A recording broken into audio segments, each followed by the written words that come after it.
The President, Akufo-Addo, has asked the Attorney General, Gloria Akufo, to prepare and submit to Parliament a specific legislation to deal with the phenomenon of political party vigilantism and provide appropriate sanctions against its occurrence. President Akufo-Addo made this known in a response to another letter written to him by the chairman of the National Democratic Congress NDC, Samuel Ofosu-Ampofo, following the president's call on the two major parties to dialogue and fashion out a way to disband vigilante groups. President Akufo-Addo in the letter explained that various stakeholders, including the two parties, can make the necessary input into the legislation, adding that his directive to the Attorney General does not in any way undermine any possible meeting between the two parties aimed at dealing with the canker. The President, Nana Addo Dankwa Akufo-Addo, has received the report of the A.W.W Commission of Inquiry that probed the Ayawaso West Wogan by-election violence with a firm promise to implement its recommendations. The Commission presented its findings and recommendations to the President earlier today after it brought its work to an end last week. The Commission interviewed about 30 witnesses during the one-month period. The President said government would study the report and implement the recommendation. City News' Samiri Afe has more. Over 30 witnesses appeared before the Commission, which sat for 1 month. The Commission, among its terms of reference, was to identify any person responsible for or who has been involved in the events associated with violence and injury. Presenting its report to President Akufo-Addo today, Chairman of the Commission, Justice Emil Short, said the Commission enjoyed cooperation and support of government in probing the violence that characterized the by-election. He says the recommendations of the Commission will help address issues of electoral violence in Ghana.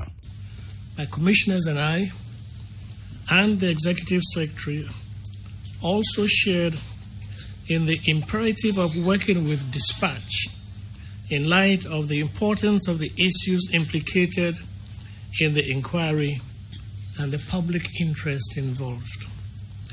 We immediately set about working, and with the able support of your Chief of Staff and her staff, especially Mr. Ko Isuman and Canado Dro.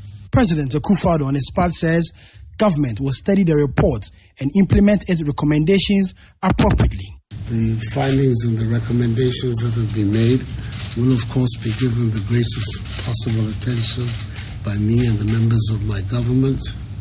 We have the responsibility of ensuring the maintenance of law and order in our country. The Central Regional Security Council has indefinitely shut down the University of Education, Winneba, following 3 days of protest by students. The students have been demonstrating, demanding the reinstatement of some sacked lecturers. A police reinforcement team was sent from Accra this morning to restore calm on campus. Central Regional Minister Kwame Duncan, who visited the school today, commended the police for their swift intervention and stated that the security of the school could not be taken for granted. There's more in this report.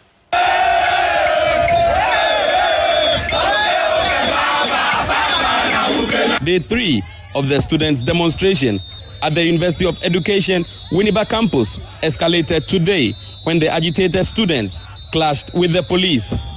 The police fired tear gas to disperse the angry crowd, but the crowd managed to damage some assets of the school, thereby forcing the police to call for reinforcement from all divisions within the central region. Men from the FPU unit of the Ghana Police Service were also brought on board to offer support. The Central Regional Minister, Kwame Duncan, who is also the chairman of the Regional Security Council, announced the closure of the school to avoid an escalation of the situation. On the advice of the Regional Security Council, I pronounce an indefinite closure of this university until further notice. Meanwhile, Alexander Afenyo-Makin, an interested party in the event at the university, who has in some cases been blamed for the messy situation, held a news conference on the campus of the university today. Anything that was bad yesterday and is happening today is equally bad. And nobody is going to countenance injustice. The Ministry of Education has backed down on its decision to roll out the controversial Ghana Partnership School GPS policy. The initiative, which sought to create partnerships between government and private entities to take over the management of some public schools, has received a lot of backlash from stakeholders in the past few weeks. Niamama has the rest of the story. Even before the date for the implementation of the Ghana Partnership School GPS project would get close, interested parties such as the teacher unions had threatened a massive demonstration against the government if it chose to go ahead with the plan. The GPS project was intended to give selected public basic schools a strong managerial support from a private operator. A total of 100 deprived schools in the Ashanti, Northern, Central and Greater Accra regions would have kicked off the initiative in September this year. The unions justified the opposition, saying that they had not been consulted in the planning of the project. They also said that the move would put teachers who were in managerial positions in their various schools out of jobs. But after weeks of a standoff between the unions and government, the latter has backed down.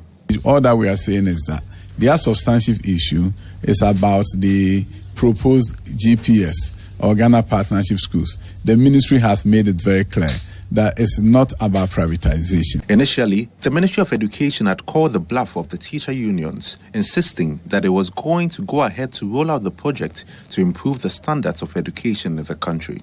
The government, however, says its decision to back down has nothing to do with the pressure from the various stakeholders. Oh no, there's no policy. That will have been public information if we have policy. We're a public organization. We have no policy for GPS or of course, no privatization, but that what they claim as privatization. No, we wouldn't have sidetracked. If we felt that is something that we need to do now, we have told them, yes, we are doing it and come to the table and let's talk.